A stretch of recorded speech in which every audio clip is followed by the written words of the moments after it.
তোমার কি কোনো কালে আর দায়িত্ব জ্ঞান হবে না? তুমি জানো না ময়ন ঘুম থেকে উঠেছে, তোমার হাতে নুচি ছাড়া সে নুচি খেতে পারে না। জানো তার রাগ কোথায় গিয়ে জন্মেছে? সে জিনিসপত্র ছোটাছুটি করছে। যাও গিয়ে দেখো ওর কি নাকবে না নাকবে। কি হলো, যাও।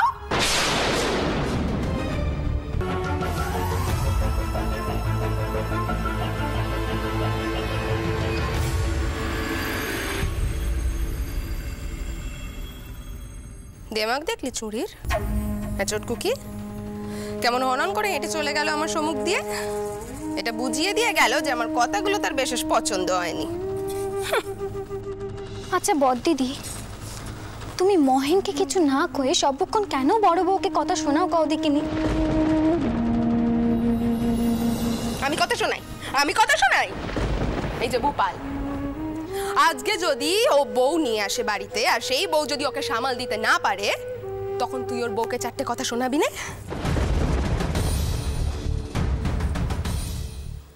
শোন চটকুকি, ওই বউয়ের দায়িত্বই আমার ব্যাটাকে শান্তিতে রাখা, সামলে রাখা। ওকে এই কর্তব্য পালন করতেই হবে।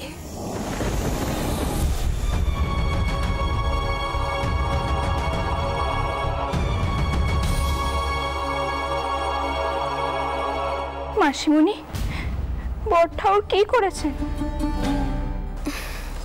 কিছু করেননি মেজো বউ, তুই এখন আর এসব নিয়ে ভাবিস না। ভূপাল, তুই কি আমার হাতে মারধর খাবি নাকি? শো কইছি। মা,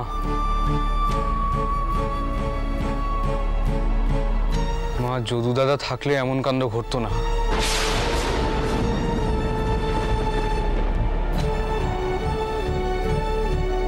বড় বৌঠানের কপালে কি আছে কে জানে।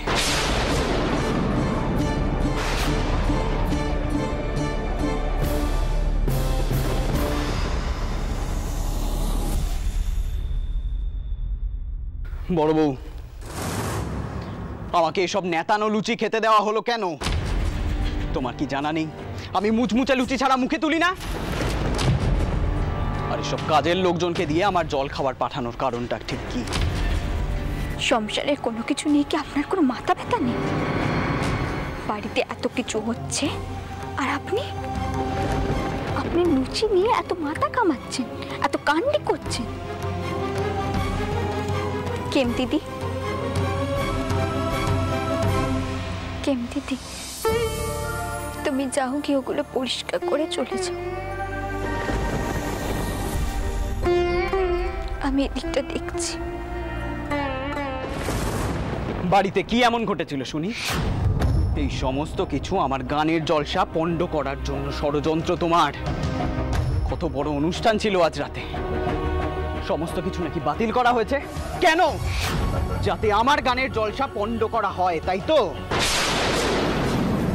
বেশ বুঝতে পারছি, দিদমার কাছে এই বুদ্ধিখানা তুমিই দিয়েছ। আর এই কারণে কাল রাত থেকে আমার ঘরে আসোনি। কমলা সুন্দরী, এই শর্মাকে তুমি কিন্তু এখনই চিনে উঠতে পারোনি।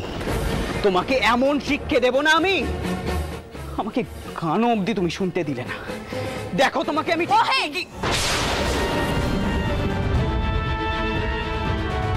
এসব তুই কি কইছিস কও দেখিনি? বড় বউ কেন দিদমার কাছে নালিশ করতে যাবে? গুরুদেব নিজে এসব অনুষ্ঠান পিছিয়ে দিয়েছেন, আর তিনি ফেরার আগে যদুকে এ বাড়িতে ঢুকতেও নিষেধ করেছেন। আর তুই এই সব কিছুর জন্যই বড় বউকে দুষছিস। তুই কেন এমন করিস কও দেখিনি? মাসিমণি, তুমি যতই বাঁচানোর চেষ্টা করো না কেন বড় বউকে, আমি জানি তলে তলেও আমার সমস্ত শখ আহ্লাদ বন্ধ করার চেষ্টা করে। এই তো সেদিন দিদমার কাছে কেমন ইচ্ছে করে নালিশ করলো নিজের মতো করে। ও তো কইতে পারতো যে ওই এসছিল জোর করে আমাকে জুতোটা পরাতে, কিন্তু ও দেখো মাসিমণি, দেখো কেমন চুপটি করে দাঁড়িয়ে আছে। দেখো, জব্দ করতে চাইছে, আমাকে জব্দ করতে চাইছে। এমন জব্দ করব না আমি ওকে। দেখো তুমি। মহেন, মহেন দাঁড়া, কোথায় চল? ও বড় বউ, মহেন তো কিছু মুখেও দিল না। বড়দিদি জানতে পারলে কি হবে একবারও ভেবে দেখেছিস? কি আর হবে মাসিমণি, আমাকে আরো 5 কথা শুনতে হবে। নিহাত মাথার উপরে তিতমা রয়েছে, না হলে এতদিনে আমার এত হাড় করে আস্ত থাকতো না। বিশ্বাস করুন মাসিমণি, আমি ওনার পা ধরে কিছুতে আটকাতে পারবো না। কি করবো আমি? মেয়ে মানুষ হয়ে নিজের আত্মমর্যাদা তো খোয়াতে পারিনি।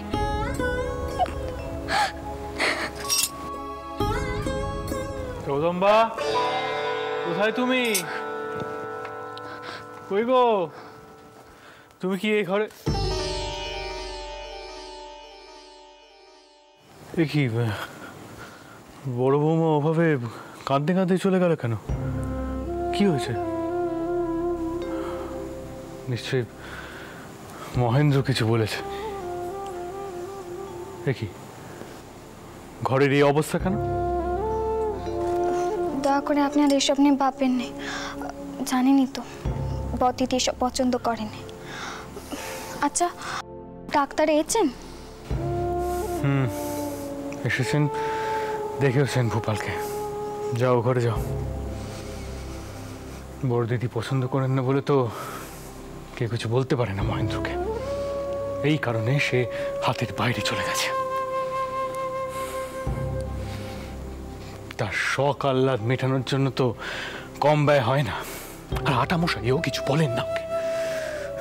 আমি কিন্তু বেশি দিন চুপ করে থাকতে পারবো না, আমি বলে দিলাম। দাঁড়ান দাঁড়ান, আপনি কথায় কথায় মাথা গরম করবেন না তো? বয়স হয়েছে এখন আপনার। দোহাই আপনার, আপনি এসব নিয়ে মাথা গরম করবেন। আচ্ছা, শুনলাম আপনি নাকি লাঠালাঠিও করেছেন। তাহলে ভূপালের আর দোষ কোথায়? তা কি করতুম জগদম্বা? ওই গোড়া সৈন্য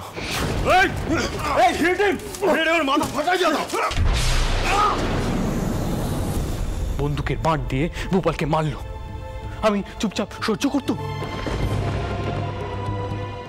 আর ভূপাল মাথা গরম করা আর আমার মাথা গরম করার মধ্যে তফাৎ আছে। যাই হোক, ডাক্তারবাবু এসে দেখে গেছেন। যাও ব্যাটার কাছে যাও, ওষুধ দিয়েছেন। দাড়িকা দেখে নিয়েছে, দাও তুমি একবার দেখে না। আমি বৈঠকখানায় গেলুম, মা ডেকেছেন। ও হ্যাঁ, মা কয়ে গেছিল ওই আপনাদের জল কর কমানোর আর্জির জবাব পেয়েছে। ও আচ্ছা, ঠিক আছে।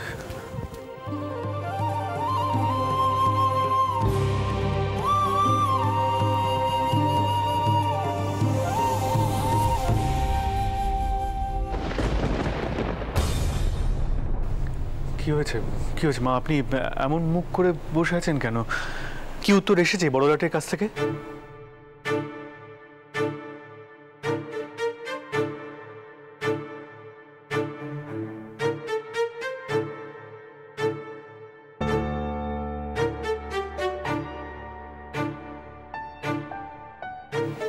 কি উনি তো পরিষ্কার বলে দিয়েছেন জল করের বিষয়ে উনি কোনো সাহায্য করতে পারবেন না।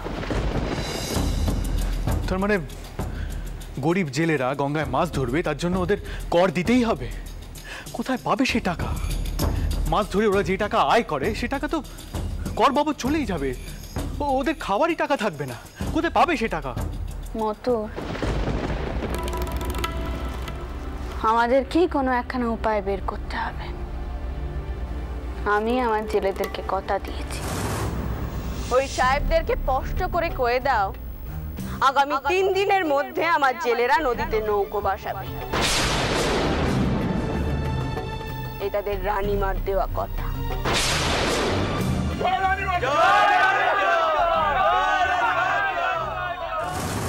তারা আমার মুখের দিকে তাকিয়ে বসে আছে মতো। আমি তো ভেবেছিলাম বড়নাথ বুঝে ওই গরিব জেলেদের কষ্টখানা বুঝবে, কিন্তু তিনি তো কিছুই করলেন।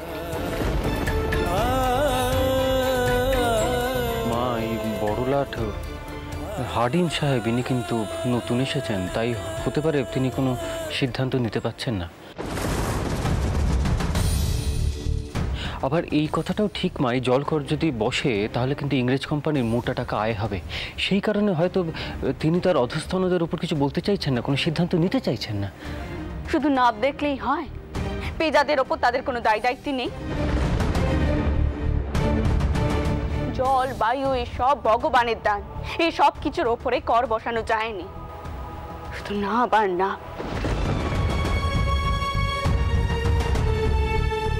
কোম্পানি তো শুধু এই দেশটাকে লুটতেই এসেছে। তারা বোধহয় ভুলে যাচ্ছে পেজাদের মঙ্গল না করলে রাজা হওয়া যায়নি।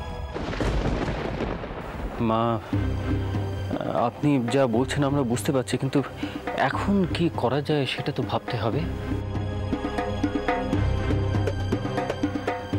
বাবা রামচন্দ্র,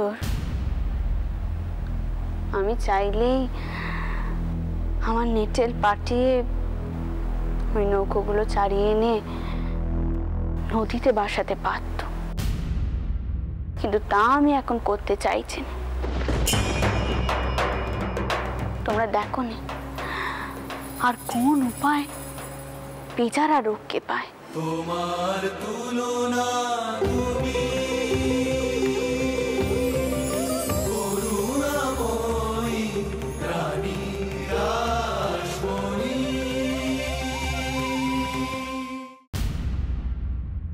মা, একটা কথা আমার মনে হচ্ছে, আচ্ছা আমরা যদি শহরের কিছু বিশিষ্ট মানুষদের জড়ো করে একটা সম্মিলিত আর্জি লাট সাহেবের কাছে জমা করি, তাহলে কেমন হয়?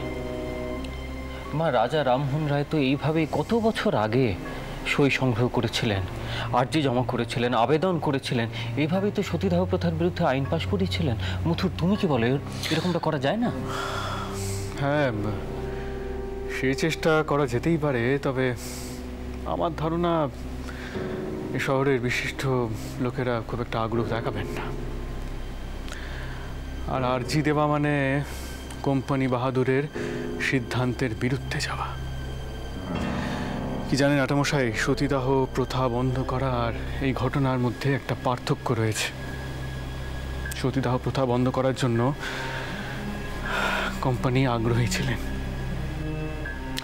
যার জন্য রাজা রামমোহন রায় তাদের সমর্থন পেয়েছিলেন। কিন্তু এ হলো কোম্পানির বিরুদ্ধে যাওয়া। এই শহরের মান্যগণ্যরা কি সে সাহস দেখাবেন ওই গরিব জেলেদের জন্য? তবুও মতন রামচন্দ্র যে কথাখানা কইল, এই চেষ্টা কিন্তু একবার আমরা করে দেখতে পারি। যদুর বউ ভাতে যদি কয়েকজন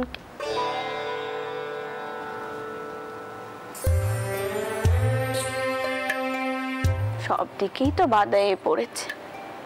রঘুবীর যে কি চাইছেন আমি জানি না। মা, আমি আর মথুর বরং শহরের কিছু বিশিষ্ট মানুষদের সঙ্গে ব্যক্তিগতভাবে কথা বলে একবার চেষ্টাটা অন্তত করে দেখি না কি হয়। বেশ, তাই দেখো।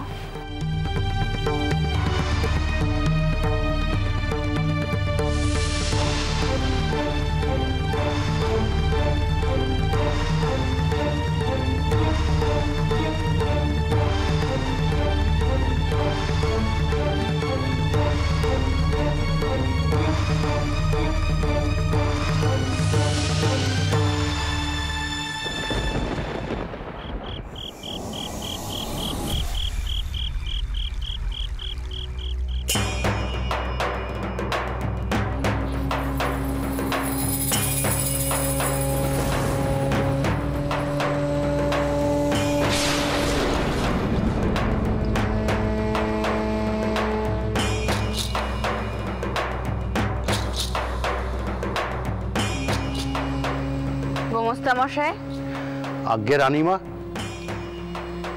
বেলেঘাটের আড়তে তো বড় রকমের গোলমেল রয়েছে।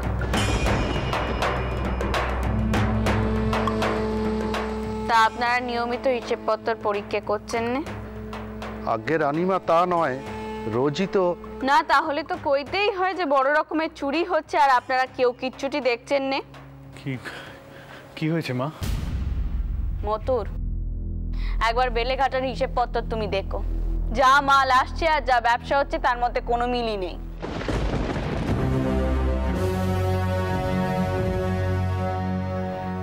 এখন তো তাহলে আমাকে কইতেই হচ্ছে যে বড় রকমের কোনো চুরি হচ্ছে, কিন্তু আমরা কেউ কোনো টেকটুকুনি পাচ্ছি না। মা, দোষ আমার। যদুর বিয়ের জন্য আমি ব্যস্ত হয়ে পড়েছিলাম। গত 1 মাস যাবৎ হিসেবপত্র সেরকম দেখা হয়নি।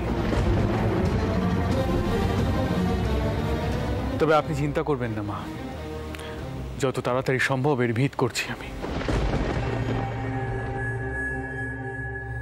মতুর, ধীরে সুস্থে হিসেবপত্র দেখলেই হবে।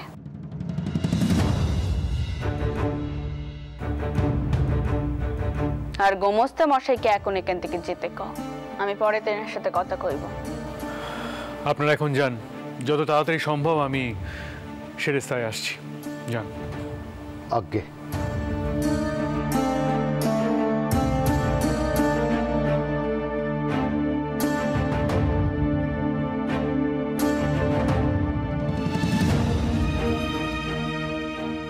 মতুর, জেলেদের বিষয়ে রাজা দেব বাহাদুরের সঙ্গে তোমাদের কি কথা হলো?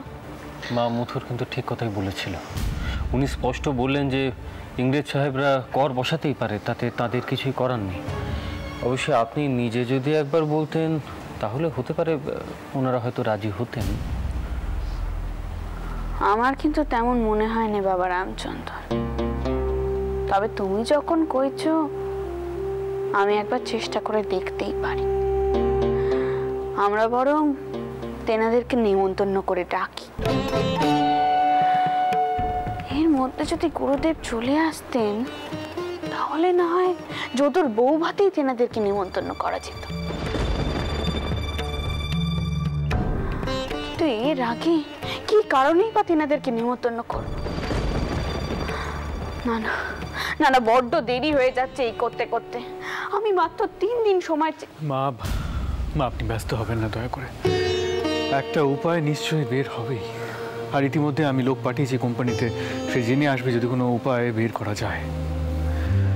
মা, এই দেশে যেমন আইন আছে তার ফাঁকও আছে। দিদিমা, দিদিমা, দিদিমা, দিদিমা,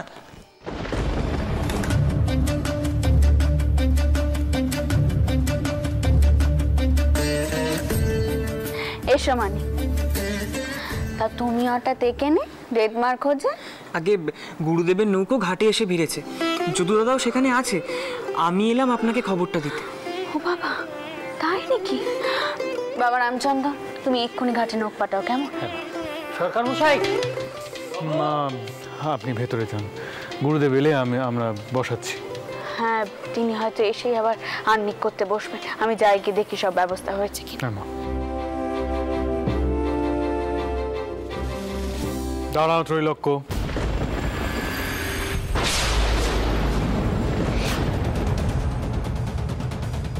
সারাদিন কোথায় ছিলে তুমি? গঙ্গার ঘাটে? আগে আমি ভাগবত পাঠ শুনতে গিয়েছিলাম।